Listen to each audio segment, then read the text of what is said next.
Hello, hello, hello. So let me ask you this. Have you ever had something to say and went silent? Have you ever stumbled through conversations and think later, oh, that's what I should have said?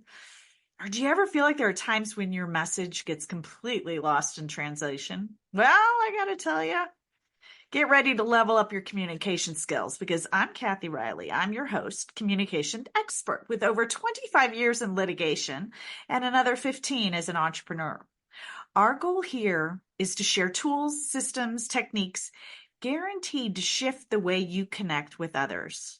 From mastering the art of tough conversations to cultivating a mindset that screams confidence, you'll learn how to break your bad habits and shatter communication barriers.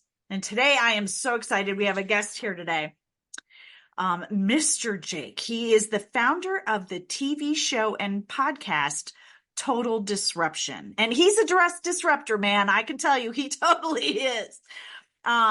He is the CT Impact Coaching and Training Specialist. He specializes in executive and business coaching. He's got a proven track record as a cyberbacker franchise owner and a recognized authority in business and real estate, having served as a CEO, realtor, and team leader. Known for dynamic, insightful presentation that combine business acumen and personal anecdotes. He's an international speaker, 3-time best-selling author, coaching for impact. He is and truly believes that coaching is a vehicle for greater purpose and impact. And at the end of the day, Jake is a husband, a father, and a truly professional small boy. So tell me what that means, because I'm a very literal person. All of my intros from now on. Like I'm going to have you do all of them. You have such a great voice for that. It's really, really good. So I grew up reading an author by the name of Peter Hathaway Capstick. And he was a author that wrote African Adventures in Africa. He was a professional hunter over there. And that was one of the things he coined himself as, was always a professional small boy. And that stuck with me from a little kid. What it means to me is that even today, like you think back when we were kids, when we were little, everything was amazing. Everything was exciting. Everything was new and shiny. And there was this sense of wonder that you approached the world with. I have made the decision to carry that forward. Like there's no reason for me to just be a stiff grown up and an adult and I'm going to stand here and I'm going to be monotone. That's stupid, right? It's just dumb. Like how would the professional small boy react? How is he going to show up every day? What kind of enthusiasm do I bring to the thing? What sort of wonder do I approach projects for? And how can I bring that to my audience? And how can I use that in my coaching to truly help people create greater impact? That's what I use it for. Oh, that is so good. Thank you for sharing that. I love that. Well, I'm so excited to have you here and talk to us. And you and I are both fellow entrepreneurs. Mm-hmm. So we think a little differently. Yes, we do. Okay, maybe a lot differently, but splitting hairs there. So let me ask you this. Have you always been an entrepreneur? I think at heart, yes. I think it's always been there. I've tried it multiple times. In a younger version of myself, I would try to start a business, but I didn't know how to do it. I just didn't have a clue. And that was a lot of who I was around. I spent a lot of time around very conventional thinkers. You go to work in the morning, you work all day, you work overtime. If you want something more in your life, you just put in more hours at work and you get paid time and a half for it.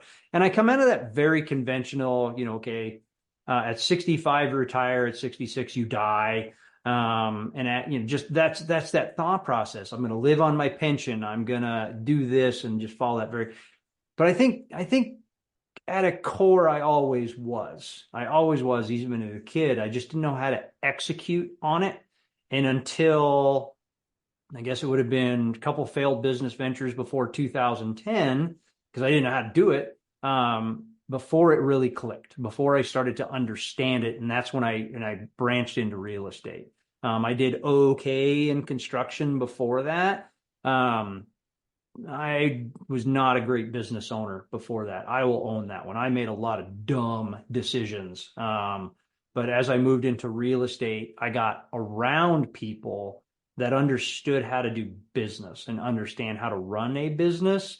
And I got around those people that looked at me differently, that thought differently. And they were the people that actually, one of my favorite, and Kathy's heard me say this before, in other rooms that we've been in. I have a one of my favorite mentors, and she's been going through kind of a tough time here lately. So I'm of course thoughts and prayers for her with things that are going on, but she's still one of my best mentors. She had a knack for calling me out. She had a really good, and still does. But we were at one point early in that career, around 2010, we were sitting in this bubble of a glass room in the middle of an office. And we were talking about this time of year. It was October, in point of fact. We were talking about next year's business goals. Nobody ever talked to me about next year's business goals in October. Why are we doing business planning now? It's not even next year. Why aren't we doing that in January? And so that's where that started. Like, we just started having different conversations. And at the time, I'd had a really excellent first year in real estate. I sold 27 homes in my first year. I was rookie of the year, had a really good year. And that was because of the mentorship there. Couldn't have done that on my own. I would have sold like 9. But I did like 27, and it was great. And she asked me, Barb's like, so what are you going to do next year? And I, being the brilliant individual at the time I was, pulled that 10% number. I'm like, well, 10% growth annually, that sounds pretty good. Yeah, I'm gonna sell 30 next year. And she stopped, and the pause was palpable. Did you feel it? Right? It was just one of those. And she did one of these to me, and she like put her glasses down her face, and she wrinkled her nose. She kind of does this. She goes, Jake, why are you willing to settle for good when great is on the table? And like, that was one of the first times someone not family had literally taken a moment and said, you're better than that, man. You are better than what you're doing. I believe in you. That's what I heard. And like, man, it got really real for me in that moment. And that's where it clicked. And it's like, okay, yeah, I am. And I started surrounding myself with other people that were better than me so that I could, come up to that level. Oh, that's so good. That's so good. So I've got so many questions thrown around in my head right now. I can be a chatty Kathy, so it's going. So I'm gonna, the direction I'm going to go is more on an entrepreneurial front. Mm-hmm. Is we're going to go there. So for those of you that are listening, just know that we're going to be talking a little bit about business and that. And if this is, in alignment with what you've got going on, great, tune in, listen, you're going to get something great. If not, listen anyway and take what you can get out of it and leave the rest of the door. But so you talked about having a business, not knowing what to do and fail. And so I believe that there are as many or maybe even more lessons that we can pull from our failures than our successes. So talk to me a little bit about, that lesson and what your takeaway and how that helped you become the successful entrepreneur that you are now. Yeah, I giggle because you said that failure, as if there was only one. There's been a lot of them. There's been a ton of there's been some that are full crash and burn, like yard sale on the ski slope kind of crashes. And there's been some that are like, ooh, that kind of burned a little bit. And there's been some that were like, well, that was the wrong turn. We got to turn on Siri and we got to do the 4 U-turns to get back on track. So, and there's something to learn from every single one of them. So some of the bigger crash and burns, like from construction, and this is something I even know to this day, I'm a crappy bookkeeper. Like, that's not my highest and best use. And we've recently talked about this even on our TV show. There was an old model, I think it still exists actually, in human resources, that your first hire should be a hire to do administrative tasks that you shouldn't be doing, like checking your emails. And this comes from a sales perspective of doing all those mundane tasks. You should be focused on sales. Well, there's some truth to that. That's a very common model. However, that's what I did. That isn't what I needed at the time. I followed that kind of model, and I just did well, somebody else can run my email, somebody else can do this, somebody else can do that. And it was all these little, somebody else can run my social media campaigns. That's a very common mentality. What we have found, I say we because all of us that we collaborate with over the course of a few years now, I believe your first hire should be your future CFO, your future chief financial officer. I think that's who this person should be. I think businesses would succeed at a much higher level. There's no data to prove this whatsoever. This is theory, guys. But my opinion in this, and I say this because of what happened. Like at that time, I crashed and burned to the ground, like salted the earth, burned the bridge. It was ugly of my construction business because I'm a crappy bookkeeper. Right? If I would have hired a bookkeeper, spent at the time $600 a month to have somebody just managing my books, doing the invoicing, sending out payroll, doing the things. If I'd have done that first, well, we probably wouldn't be having this conversation because I'd probably still be in construction. Is the reality of that if I look at that decision-making process. So what did I learn from that? It's not that I shouldn't be in charge of my money. Always be in charge of your money. Always know where your money's going. Always know what your money is doing. However, there are administrative tasks within the bookkeeping realm I shouldn't be doing. So that's one of those I know is true. So now in my new business ventures, that's the first thing I hire out to do. I farm that thing out in every conceivable possible way that I can. Like I know where my money's coming from. I know I have it written down on a big whiteboard over here. I know where it lives. And I want somebody else to organize it. Put it where it belongs. Send Uncle Sam his thing. Make sure we're doing that, or track my miles. Make sure all the things are. Everybody, you remember those accordion envelopes once upon a time that everybody used to put receipts in? Dating myself badly here, but I want somebody to operate that thing. So from a mistake, because as solopreneur, entrepreneur, startups just getting rolling on it, the biggest lie we tell ourselves, I'm the person that has to do all the things if I want it done right. That's crap. That's total garbage. We lie to ourselves up one side and down the other on that one. So that's the first hire I would make. And that's the big lesson. And we had to it was ugly. It was ugly, ugly, ugly. Did we have to learn from it? Did I go back and take a JOB for a while? Yeah, I did. I worked a JOB for a couple of years after that all happened.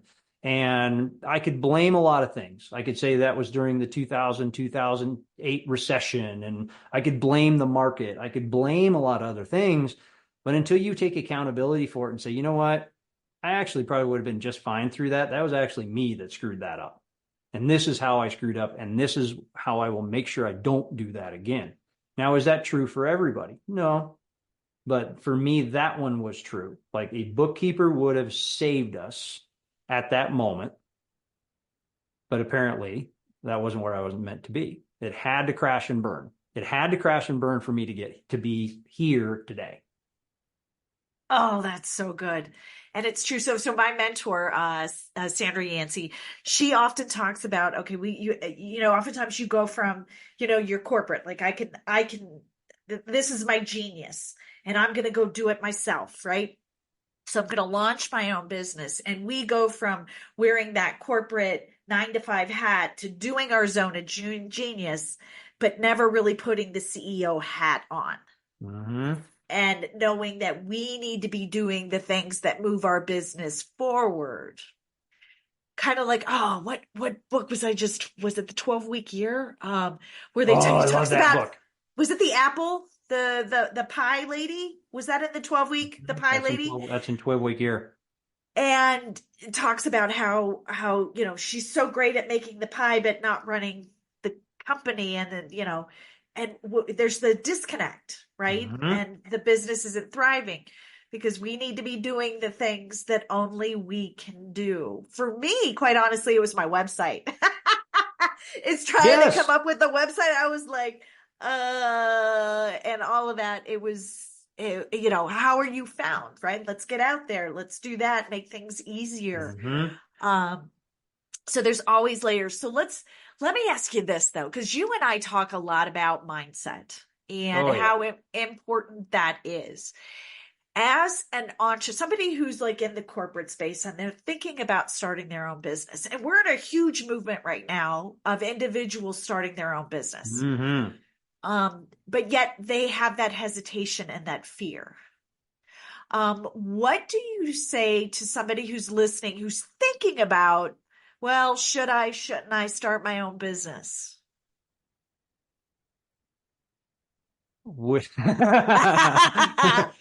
Yep. I could go a bunch of different ways, just depending on where my mood is in the moment. So here's the deal, man. If you're thinking about it, if you are hedgy on it, should I, shouldn't I? What if I told you you shouldn't? What if I told you you shouldn't? What if I said, if you're already hedging on it, don't do it. Go get a job. How would that make you feel? Like, would you go, well, screw that guy. I'm going to go out and do it. Awesome. Then I'm going to tell you exactly that. I'm going to tell you exactly that. So what's going to happen, right? What's the worst thing that is possibly happen if you went out and tried to start a new business and you failed? Did you die? Nope. Probably didn't die unless you're starting a business of skydiving and you didn't buy parachutes. That might be a different business. But the reality of starting a business, here's the deal. It is a tremendous vehicle for wealth that you cannot comprehend yet. You've never seen it, so you don't know it's there yet. This is a belief piece. So like the primary reason, the main limiting belief that I know is true of why business owners get stuck here. They're afraid they won't be right. They're afraid of failure. If I fail, what will people think of me? Who cares? Who cares? I tell you what, if you fail, I am proud of you. I am straight up proud of the people that fail because that means they tried. That means they went out and they threw down. And guess what? They're going to get back up. They're going to get back up and they're going to try it again. Does everybody succeed the first time? Unlikely. Highly unlikely. Nobody goes out and like, if you go, you know what? I'm going to run a marathon this year.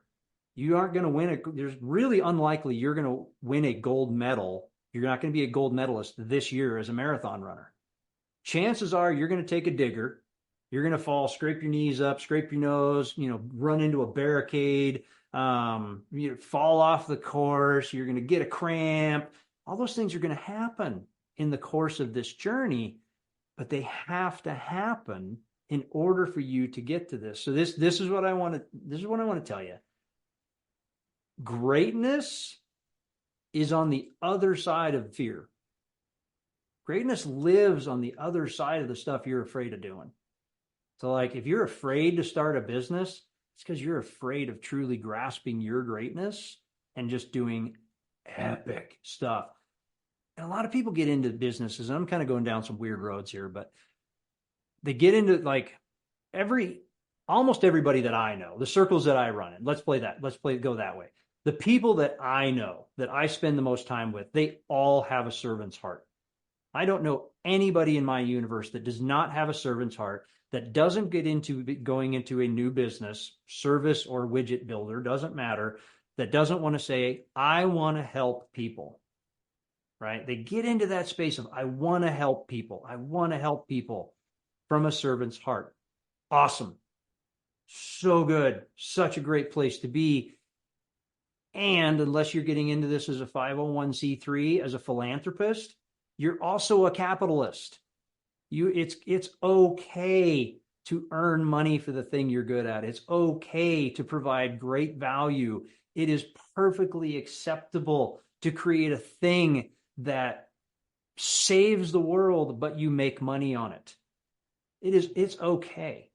And it's totally okay to crash and burn. I'm using the crash and burn thing, and I'm looking in the background. I forgot I had the fireplace thing on there.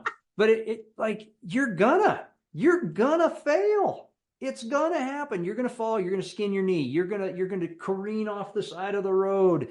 That's what's gonna happen in order to finish it. I'll tell you this story. So there was a race I ran, medals hanging over there, that I ran and finished. It's called the Ass Over the Pass Relay. This is a Oh, 250-mile running race from Fort wow. Collins, Colorado to Steamboat Springs, Colorado, up over the Rocky Mountain passes, like a ridiculous amount of elevation gain. And I got invited to go race as part of this relay team. And by all accounts, I could have quit. By all accounts, I could have quit. I was exhausted after my first leg, like wiped out, because I did not run it smart. I wasn't smart. I put way too much effort into that. Second leg was miserable conditions on an evening on a dusty road in a headwind, uphill. I'm not kidding, uphill the whole way. It was like 4,000 feet of elevation gain. I was useless by the end of that. Like almost had to like lift myself into the van to get, down the road. So my third leg I had chosen was to run out of Walden, Colorado. You guys can look at it on a map. The town's literally about this big, and it's in the middle of Colorado. But at first light, and I know this, I spent a lot of time up there. At first light, when the sun comes over the Rewa Wilderness and it reflects on the Zirkle Mountains, you get this epic orange light that lights up mountains 360 degrees around you, snow-capped peaks, jagged stuff. It's just a dramatic landscape. I love North Park in the morning. One of my favorite places. And I wanted to run that leg of the race. I ran the race so I could run that leg and complete this thing. And I got up about 4:30 in the morning, was ready to run my leg and get tagged in. It was like a 12-mile leg. It was a pretty big leg. And my legs, like my actual legs, were not functioning. They weren't working. Like I took forever to massage them and just make them kind of function. And then I went out and I put on every single light we had, because you had to run through the night. So I had double blinky lights on my head, and I had these hand running lights. I had a vest with reflectors and blinkies, and everybody's laughing at me. And they're like, what is wrong with you? And I'm like, if I go in the ditch, I want to be found. Like that's how I felt. If I go in the ditch, I want to be found. And I just, as I'm running this piece of the race, and it was brutal, absolutely brutal. I have not done anything physically worse than this in my whole life, and I've done some really dumb physical things. I got to the point to where I would pick a spot 10 feet in front of me. All I had to do was make it to there. I'd pick a spot 10 feet in front of me. All I had to do was make it to there. And I ran 11 miles that way. It was more of a ruffle. I'm not going to say it wasn't pretty. I finished it. Like I finished it. And that accomplishment of finishing this thing, and we all got to the finish line. We all ruffled across the finish together, and we took a big team picture. And it was that accomplishment piece was so much greater than all the pain, all the failures, the trips, the sucking dirt, the barely making it down the road. Like I use this as the example of how your journey is going to go in business. You're going to get excited out of the starting gate, and you're going to toe dork it right out of the starting gate, and you're going to lip skid out of the parking lot. Doesn't mean quit. Doesn't mean stop. Like that's you get up, you brush yourself off, because when you do the thing you said you were gonna do, now you're bulletproof. You've just proven to yourself you can do anything you put your mind to doing. Don't quit on yourself. Yeah. And more than that, it's not like you guys had this plan and it went as planned. You No. had to make adjustments, right? And adjust speed and maybe adjust people and different things. So, as somebody, an entrepreneur, we all have these great plans. you know, Mm-hmm. we plan and then God laughs. So having the ability to make adjustments constantly, wouldn't you agree that that's something you've got Oh, to be yeah. flexible? You have to constantly make adjustments in business. We're even doing it now. And I mean, you do it every single day. I mean, we have built with Total Disruption, we've been working, this is a new TV show that we've launched, and we've been working on this for about 7 months. And we're constantly making adjustments to our community. And, what value can we show up for them? What do they want? And this is one of those things like, this is a secret sauce piece, and this is something that I coach on. I know Kathy does as well. Is your business is not about you. If you're going to hear one single solitary thing that I said today, your business is not about you. Your business is about your customer. It's about your client. It's about your consumer. Because if you didn't have them, you wouldn't have a business. You'd have a hobby. It's not about you. So don't ask the question. And I used to do this, and this is what really changed my coaching business. Like, I know where I was when I made the decision. I was listening to a book called The Prosperous Coach at the time. And it's fun to listen to on Audible. The one guy's this like gruff militant kind of the way he talks, and the other guy's this very Elizabethan English. I mean, the dynamic is wild, but it's a fun book to listen to. But they literally talked about it's not about you. I'd heard it so many times, but this is the first time I truly listened to it. And it's not about, so I got up, I used to get up in the morning and I'd say, if Kathy was one of my clients, and I go, what can I do for Kathy today? And we, as entrepreneurs and servants' heart people, that's the question we ask. What can I do for them today? It's the wrong question. Change the question. You get out of bed and you say, what is it that Kathy needs today? Take yourself out of the equation altogether. You're going to get a different answer. When you ask the question, what does Kathy need today? You have to think a completely different way. You will come up with a totally different answer. And here's the other thing. It takes all that ownership, all that pressure, all that anxiety, and just takes it from you. You don't have to come up with the answers. You just have to find out what Kathy needs. That's your job. Oh. So you and I have talked about this as a speaker coach. You're a speaker, you're getting out there, and we're constantly, as entrepreneurs, we're doing things that are uncomfortable. And stepping into that fear and remembering as an entrepreneur, there's the reason why we do what we do is greater than ourselves. And knowing that our purpose, because again, you work with a lot of purpose driven, so do I. I am one, you are one. Our purpose is more important than being uncomfortable. So it's more important than our fear. I just got the shake. And that's why, I'm an individual, you know my story, and I know the listeners, some of you have heard that. Well, I couldn't even pick up the phone to call for help when I nearly lost my life. That's how much I couldn't use my voice. And to go from somebody like that, who's now, I speak all over the world, right? I've got this podcast. I'm a best-selling author. I've got all this stuff. I know, is it comfortable? No, this still isn't comfortable, right? I do my things that help me build that. But my message, my purpose is more important than my fear. So knowing that, you and I are on the same page as that. And that's why, you're my brother, brother from another mother.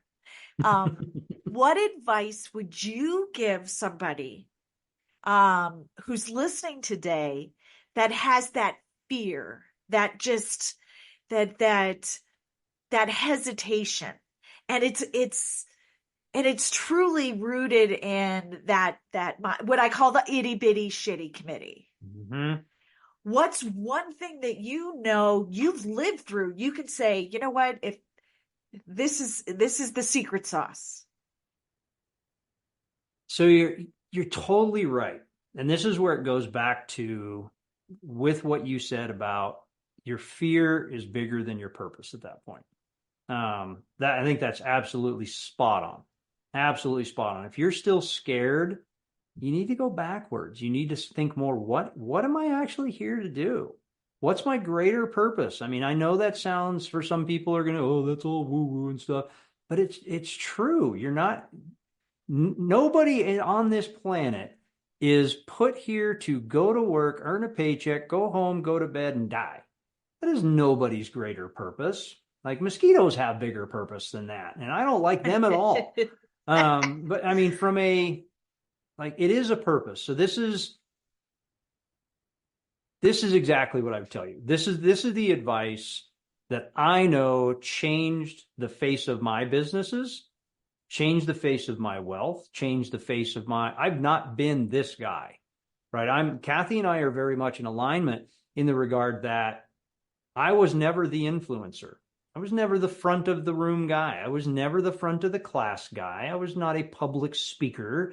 I was not on a TV show. I wasn't any of those things. I was pretty generally reserved. I was a little obnoxious.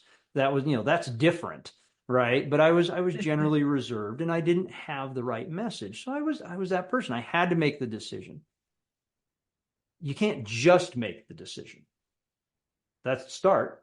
That's the start of it. I'm going to do the thing. I'm going to become the influencer. I'm going to get all the market saturation. I'm going to become the public speaker. I'm going to be that teacher. I'm going to be this person. You got to make that decision. That's true. The next thing that I absolutely want to tell you is it's about the people you're around. This is the thing that changed the faces of my business. It's about the people you're around. If you are Jim Rohn famously quoted, and I'll tell you, read a lot of books too, because there's a lot of good stuff in the books. Take one thing out of the books, but yeah, you'll hear me quote a lot of books because I read a lot of books.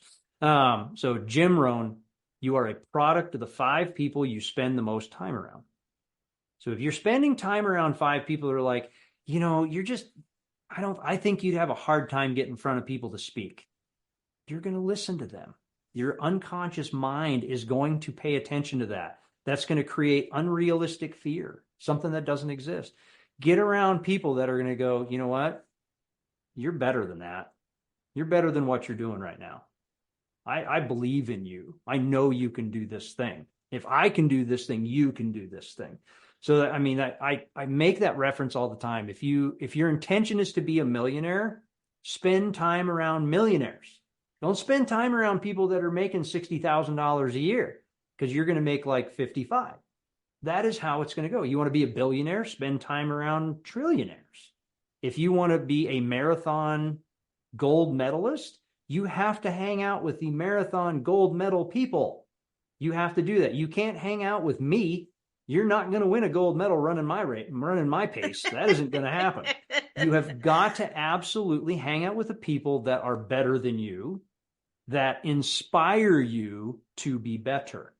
And I mean, as an example, Kathy is one of my people. I have hung out with Kathy for the last year to improve, get better, go faster, be stronger, have much more clarity in my message from a speaking perspective.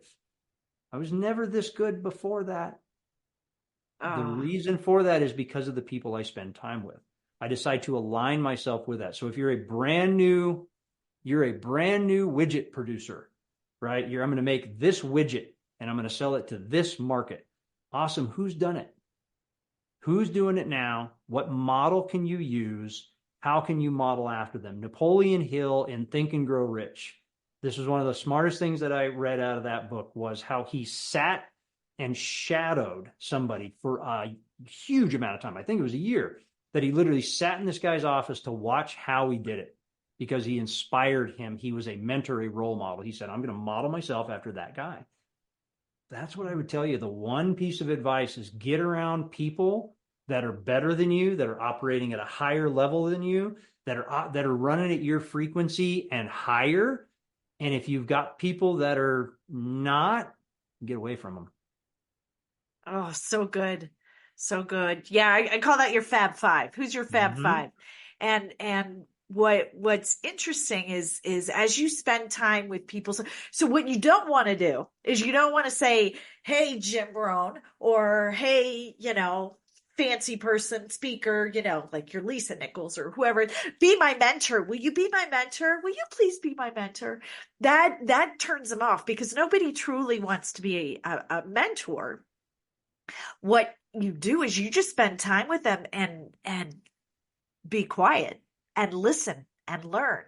And their habits, oh, their habits can become your habits. Mm-hmm. Just like you're talking about the marathon, right? So if you're hanging around with people who are training for a marathon, their workout, right? So the amount of time that they're spending running and doing cross training and eating and drinking or Mm-hmm. not drinking, all of that. So their activities become your habit as well, just because of proximity. So same is true. So good. So important that is it'll lead you down the path and you won't have the time. You won't even know it. You have no idea. Now, one of the things that I love about you, Jake, is you're one of those guys that just and excuse my word here, you get shit done. Okay, so you've got a new book out there, From Idea to Impact. Did I say that correctly, right? In point of fact, Idea you to did. impact. So it's just you're one of those guys that you're great with you have this genius idea and then you get shit done. So talk to us a little bit about, what are some of maybe the habits, advice thing around getting shit done? Oh, wow, is that a deep one and a big one? So, like, I will tell you this. So, a year ago, in point of fact, I might have been this week. Well, when this airs, it may not be, it'll be a couple of weeks off. But a year ago, right about now, I had not written my first book. I had not finished my first book. It was still in concept stage, and Kathy remembers this. And I got challenged. And this is another one of those, yeah, somehow. I don't know. I would tell you maybe it's women for me. Maybe that's the thing because they seem to challenge me the most. But I had a gal by the name of Dr. Emily Letran that I was talking to about my book, and she's like, "Okay, so I challenge you to get it done in 30 days," which seemed like a ridiculous, audacious goal to finish this. And she's like, "There's no reason you can't. Your message is already there. Just write the damn thing. Get it done in 30 days. I challenge you." It was right up there with like double dog dare. Is kind of how it felt. And so I accepted that challenge and I got the first one done and I got it done and I got it published and it went to the bestseller list and it's selling and it's doing great and it's a big piece of that. And then I wrote the next one. And then I wrote the next one. In the last year, I've written 3 books in the last year.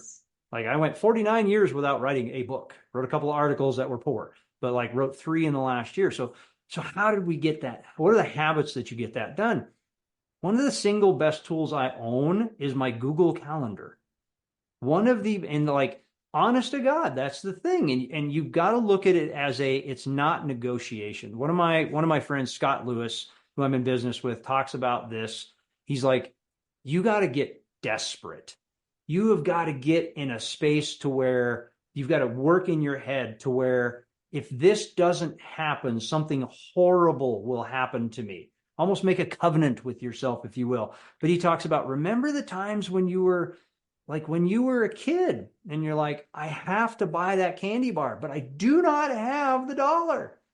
But you will find it. You will find a way. You will make the big puppy dog eyes for dad or mom and you'll get it. Or you'll go do the worst thing. You'd go mow the yard. You'd actually clean your room to do the thing, but you got to be desperate to do it. You've got to put yourself in that space. So as you're thinking about that, like you got to put it in your calendar like it's a job. So I have in my calendar every single day between 7 and 8 o'clock is author time. That is time for me to write. That is all that I do. I don't play on email. I don't play on Facebook. I'm not doing other things. You get in front of the computer and you just ideate. That's the time that you do that thing. It's time blocked and it is non-negotiable. I don't get the choice of whether I'm going to put it in there or not. The same is true. Like, this is why people fail going to the gym. We're going down the physical fitness thing today. The reason people fail in going to the gym, they aren't desperate enough for the health that they originally wanted, right? Their purpose in going was not big enough to make them desperate to want to get it done. The same is true with business owners. Of most business owners that are like making some money, but they're not making the money. They're not desperate enough. to make that happen. And so that's where that particular mindset, like running my calendar and it's non-negotiable and being desperate to get it done. I've got a vision board right there. Like I can't miss it. Like I walk into my office, this is my space. I'm bunkered into here. You can see I'm in the corner. Like that's where I have to go. I know what it takes for me to be focused to get the thing done. And I have my vision board. This is what I'm doing. This is what I'm going to have done in the next year. And it's big enough. It's big enough. Like I torture myself sometimes. I kid you not. This is going to sound a little arrogant. I was on Facebook Marketplace last night and I was looking at yachts in Florida. I'm literally like looking at yachts. Now I'm not talking the 5 million, 20 million, these like super yachts. No, I'm talking like 45 to 50 foot offshore fishing vessels, sleep like six, it's a floating camper. That's my gig, right? It's a floating camper I can fish off of. But I'm looking at these because I need to get desperate. I got to want the thing. I got to want it so bad. I'm willing to do what has to get done to get it done. So then I can just sit in and I can focus and I go, all I have to do is this. If I just do this and I repeat it, I'll get the thing. If I just run to that rock, I can finish. Just run to that rock and I can finish. All I have to do is just keep doing those little incremental steps, but it can't be a negotiation.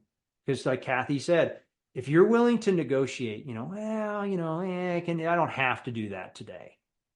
Your purpose is not big enough. Yeah. Oh, so good. So good. One of the things I think going faster sometimes also allows you to silence the itty bitty shitty committee and silence the self-doubt. It's that with I talk often about confidence, and I don't believe we're not born with the confidence to do this, that, or public speaking or whatever it is. It's the practice of it. It's stepping into the courage that we start doing it that allows us to have that, I can do this. But it's taking that first step. And then we're like, our confidence goes here. And then a few more steps. And then our confidence starts raising. So it's building. So it's the momentum then. And then once the momentum gets going, next thing we got this, we got that, everything. It's like, and then we're on to the next, right? Mm-hmm. What else can I do? So I love what you're saying. It really resonates with me, and I'm sure it resonates with our listeners today. But going faster, okay, and I would think it also because we make things so much harder than they have to be. Yeah. So I would think going faster allows us to kind of stop making it so hard. It does. It allows you that you're right. It allows you the space. It allows you the freedom, and it forces you to focus. Like you don't have a choice. If you set deadlines for yourself, what Michael and I run with Total Disruption is a lot of things we do are 30-day playbooks. Like 90 days is about as long as we say. And that's why one of the reasons you mentioned 12-week year earlier, which I love that book. And there's not, if you guys want to do a marketing study about timing in the market and accidental epic success, that is a great way to do it. It's a great book. Don't get me wrong. It could not have launched at a more appropriate time, right in the middle of COVID. Is when that book got rolled out. We were burning business plans every other day. You'd write a business plan, and before the ink was dry, you'd have to change it because things were changing all the time. So it was the perfect answer in a perfect time. That's why that book was it was timed beautifully to come out. But totally side rail on that. But you had mentioned it earlier. But yes, the go faster piece of this is, if I have to get ready, let's keep playing marathon land. If I know I've got a 10K I have to run in 30 days, I'm not going to wait till day 29 and then go, well, maybe I should go buy shoes. I'm not going to do it. When I set these much shorter parameters, these much shorter deadlines on myself, I got to get the thing done in this amount of time. It's not a choice. It's not a negotiation. I have to do it.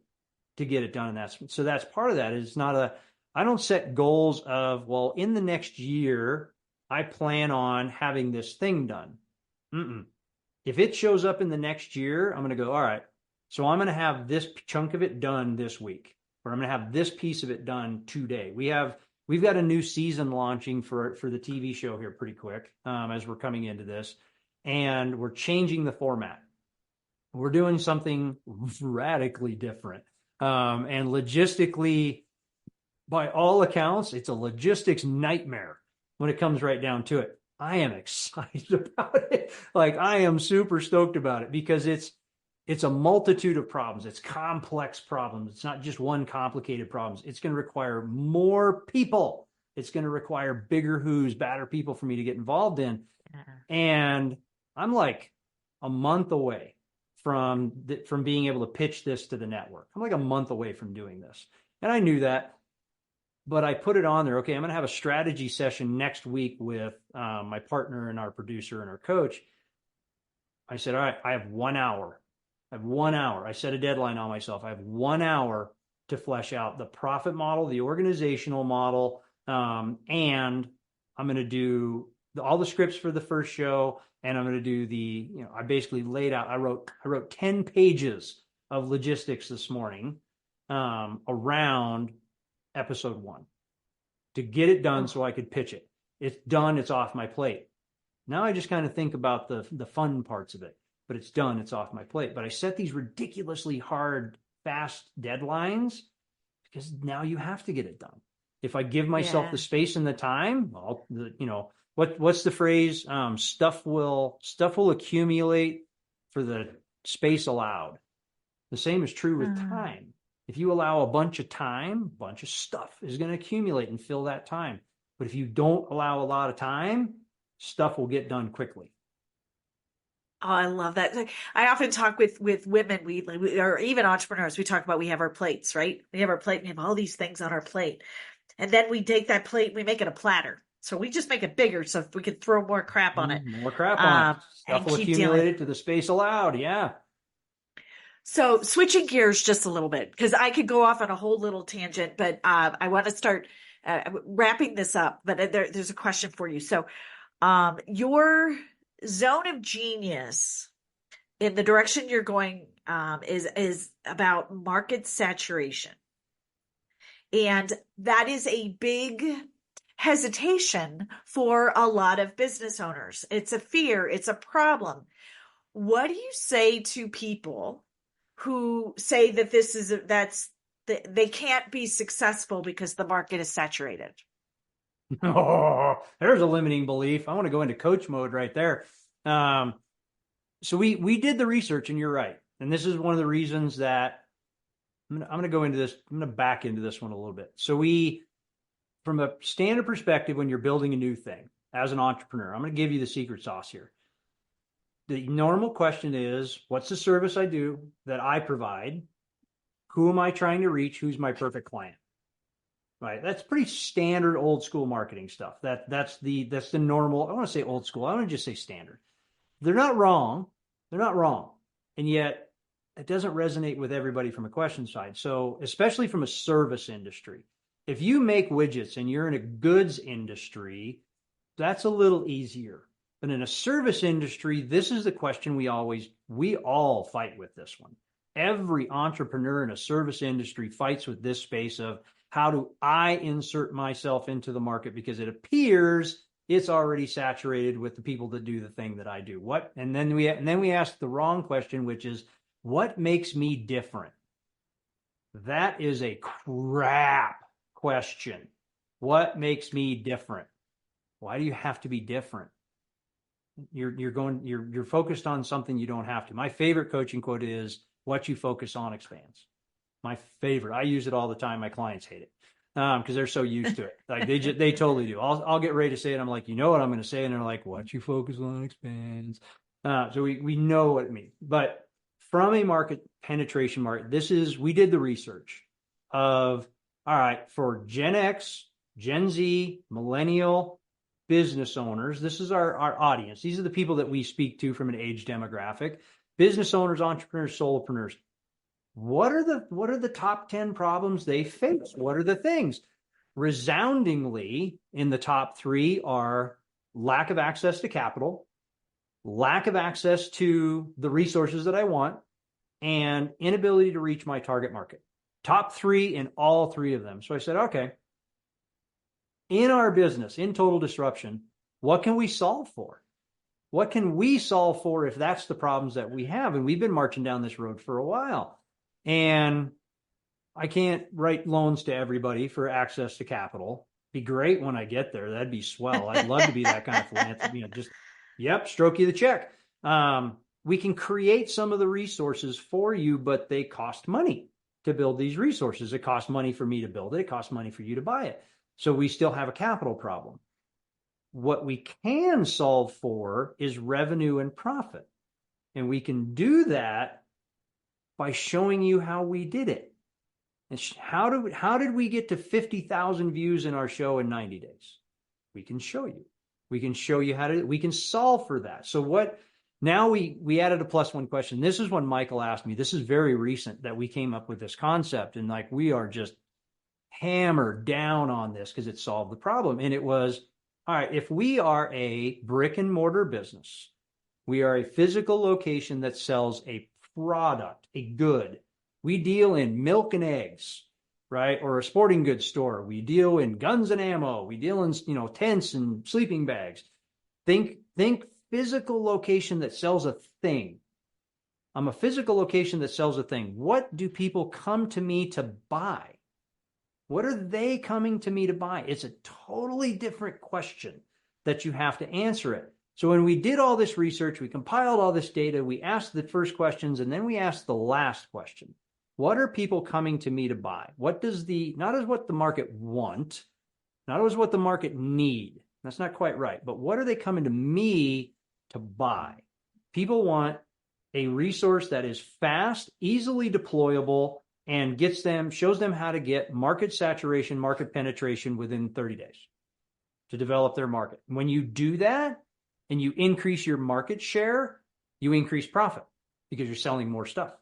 When you increase profit, you no longer need capital because now you have money. When you increase profit, you can now afford to pay for any additional resources like hiring a bookkeeper that you should have done in the beginning, hiring out all the stuff you suck at. So we went this slightly different direction, and I thought it was a brilliant question. I even told him, we were talking about this. It was like 11 o'clock at night. We were having this marketing conversation, and he asked me that question. If we're a brick and mortar location, what do people come to us to buy? And I'm like, dude, you suck. Where has that question been for 6 months? Because that's the question we needed 6 months ago. And it's such a good question.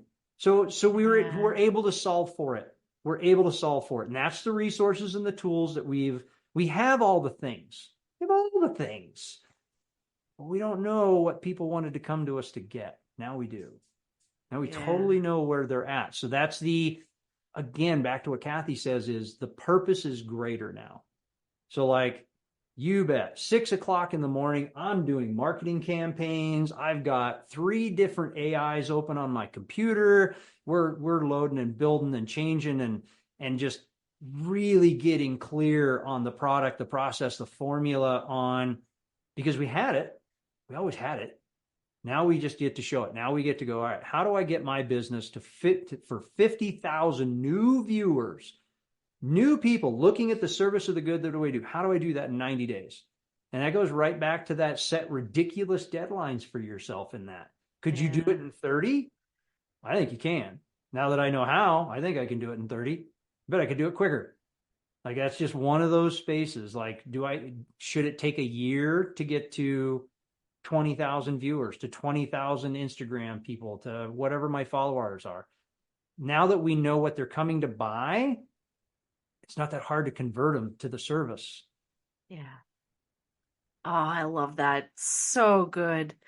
So much goodness. And for those people for you listening, who are thinking about starting a business or who are in business, right? And you're struggle, because, quite honestly, we're all on the struggle bus when it comes to business owners. I mean, it's never this. Our path is up and down and up and down and up and down.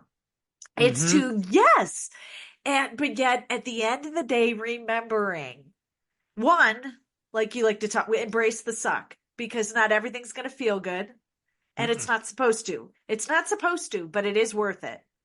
And then focusing on your purpose and your vision and what it is, like start with the end in mind and the reason why you are really in this business in the first place, and you'll figure it all out, and then you'll change your mind and figure it out again and constantly make adjustments. And I love that. So it's one of the things you said is, why are you going for good when great is on the table? Oh, so good. So I wish that was good. mine originally, but I have stolen that one and put it out there for years. Barb is just, she brought that one to me and it has stuck. There's no solvent that's getting that off of me. That is heavy glue. Yeah. And then remembering it's not about you. It's just not about you. So I'm going Mm-hmm. to do a little popcorn question just so audience gets to know you because this is just a little fun thing I like to do. Cool. So, morning or night? Are you a Morning. morning? You're a morning person. Okay. Sweet or sour? Chinese, sweet and sour, but for the most part, it's sweet.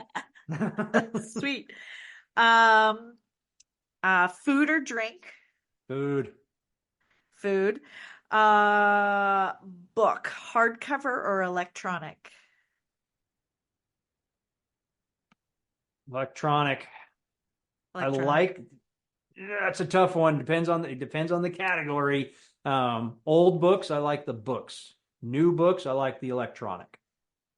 Yeah. So for me, it's business books. I want to be able to write and highlight and tab, but the adventure, because I always have two going, right? One to fun, and that's Hmm. electronic.